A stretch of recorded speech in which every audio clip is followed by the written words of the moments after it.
What's up, YouTube? We're in the shop today and we're gonna work on KX450F.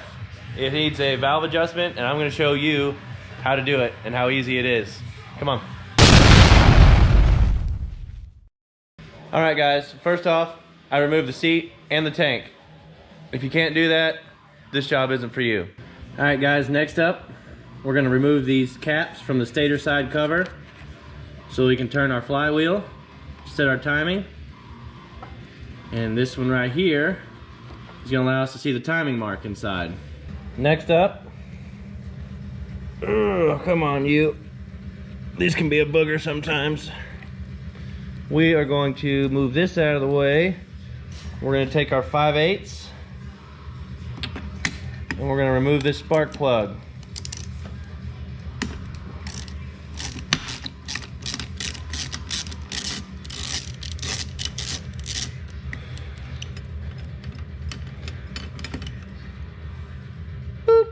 And I believe we're gonna replace this one. I mean, you don't replace them on these 4-strokes that often, and we're gonna go ahead and do that.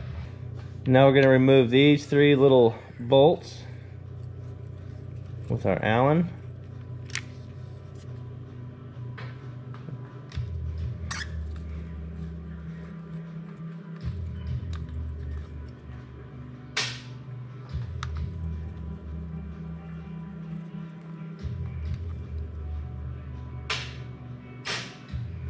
Pop this valve cover off, which may need a little tappy.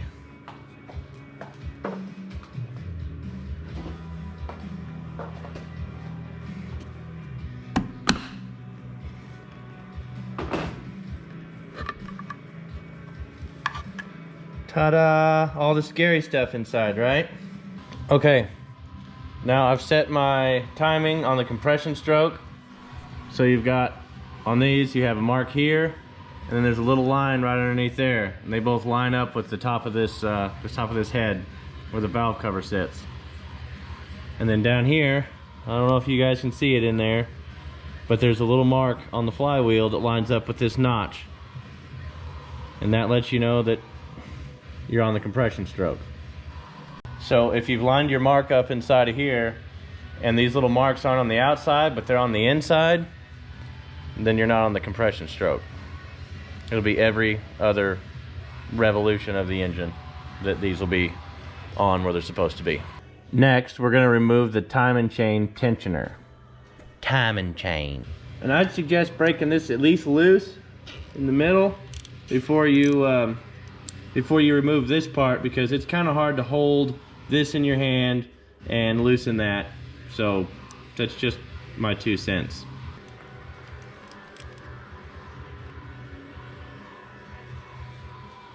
Now I'm going to set this here in a place where I can keep it nice and clean.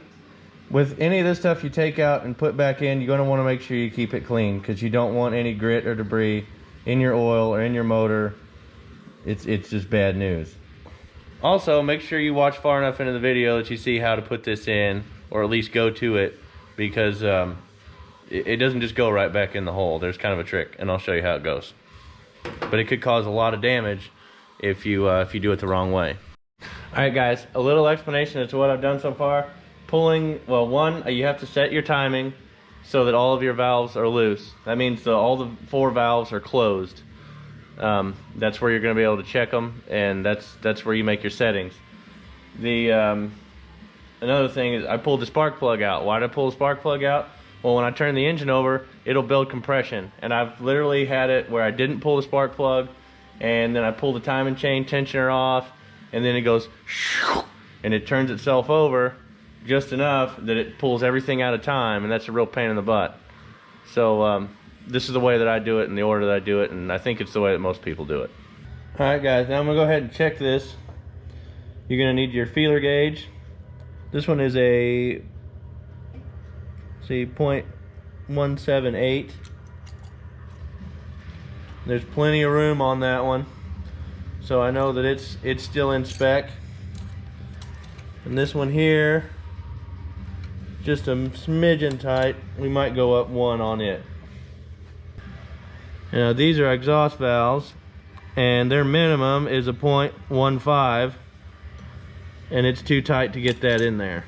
so that's why she won't start. You're usually gonna have to do your intake side first. I'm not really sure why that is. I don't know if it's because it's sucking a little bit of dust in and extra wear. I'm not really sure, but it's always the intake side, almost always. And sometimes I like to take a marker, well, I guess every time, and I use this marker, and I like to mark on the cams where the chain's at, so that I can easily go right back to it. I also like to write on my hand with the paint marker because, well, that's my pro tip of the day. Kisses. Now we're gonna remove the bolts from the cam holders.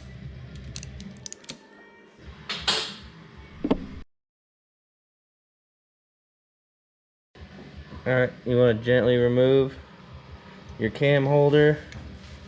It's almost always a pain in the butt because it fits so perfect.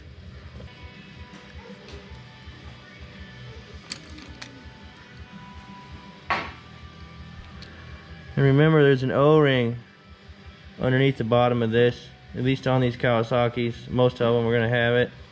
And if you damage that O-ring, you're going to have a leak, and you're going to have to try and find an O-ring and order it. I'm just going to pick this cam up, gently roll it out of my way.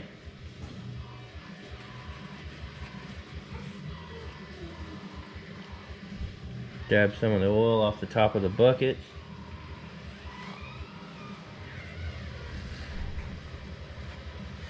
And this is where you're going to have a magnet. So if you don't have a magnet, get a magnet. Also, make sure the tip of your magnet is super clean. You don't want any metal debris in there, and magnets almost always tend to pick up a little bit of metal debris.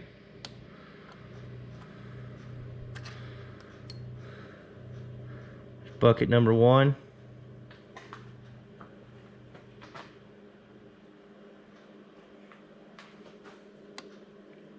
Bucket number 2.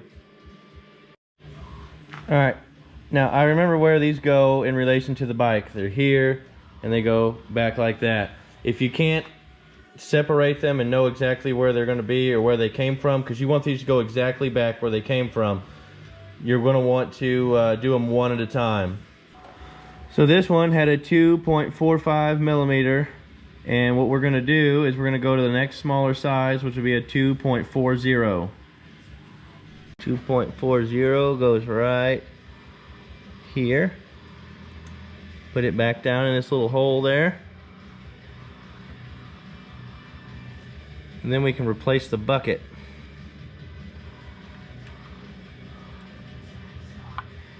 Both buckets had a 2.45 millimeter, so I'm doing 2.40, and we'll see if that fixes the problem. We'll have to remeasure once we get it together. We just put our cam back in. We make sure that everything's still in time, and we can put our cam holder back together. Remember that O-ring, guys.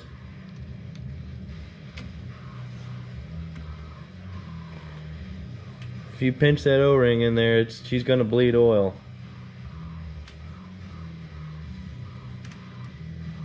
Alright guys, this is where it gets fun. I'm checking them now. They're still tight. So, I'll have to pull it off and go another size. But, you know, if you'll do these right when it first gets hard to start, it'll be a little easier to decide where they're going, you know, what size you need next. And also, if you have feeler gauges that are smaller, you can get in here and you can measure the distance, and then whenever you have that distance, you can do the math and figure out what size shim you actually need to have. But I don't have any that are smaller than these, so anyways, there you go. Alright guys, I've got these mostly tightened down, hand tightened gently, and we're going to torque them in just a second. These two right here started out at a 2.45. They've come all the way down to a 2.20.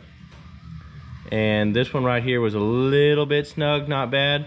But just because we're in here, I went ahead and did it. I went from a 2.45 down to a 2.40. And now it's good to go. I checked all my timing marks and made sure that nothing jumped time, nothing moved. And now we're going to snug these right here up. Do it by your book or whatever your book says, because they're all going to be different. But these here are a 8 foot-pounds. I went through by the numbers. They're all numbered: 1, 2, 3, 4, 5, 6, 7, 8. And that's the order in which you want to tighten these down. I've already snugged these down to about 4 pounds, and now I'm going to do the rest of them to 8, starting with 1.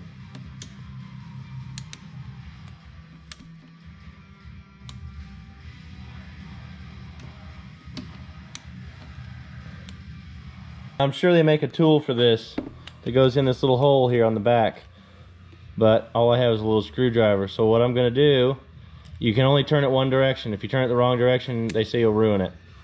So you put your screwdriver or your tool that you've purchased in it, put pressure on this on the end, and then run it down.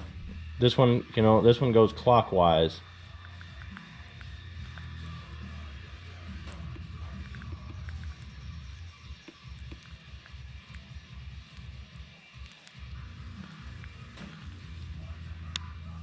Sometimes these will click and stay in.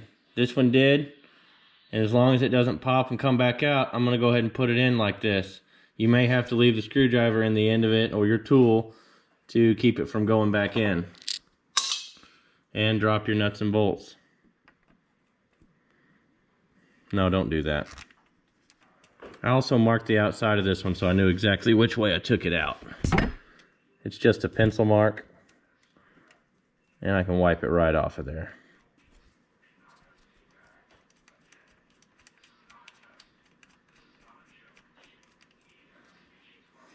Now I'm going to go ahead and snug this part up.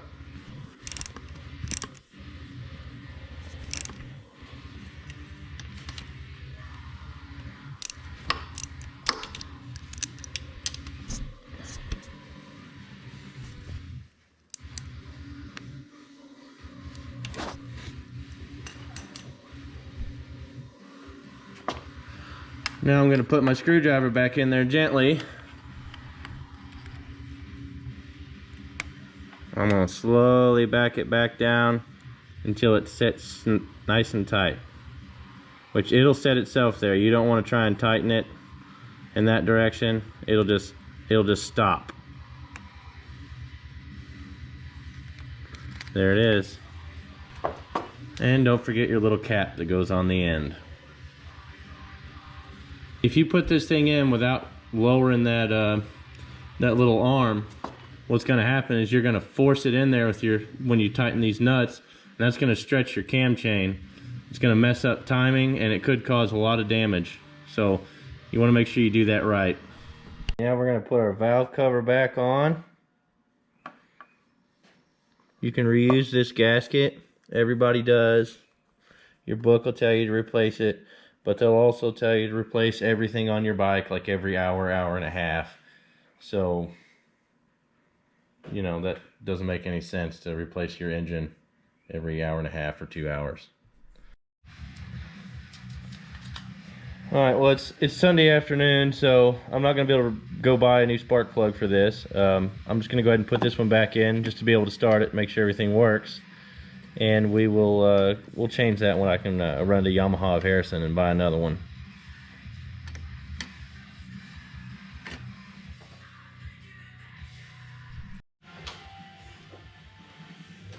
Alright, just making sure everything's in time before you go just kicking the snot out of this thing. Well, I'm going to see you can gently roll it over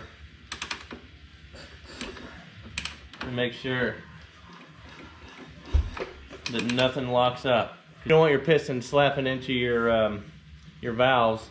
You go in here and kick it and then bend something, and then you're upset and you're out of money. So, all right, guys, if you put your bike back together like you're supposed to, it should start. A little honesty, I forgot to put the spark plug cap back on, so I kicked it several times and it wouldn't start. And I was like, "What's with these stupid Kawasaki's?" Well, it's my fault. Let's see if it'll start.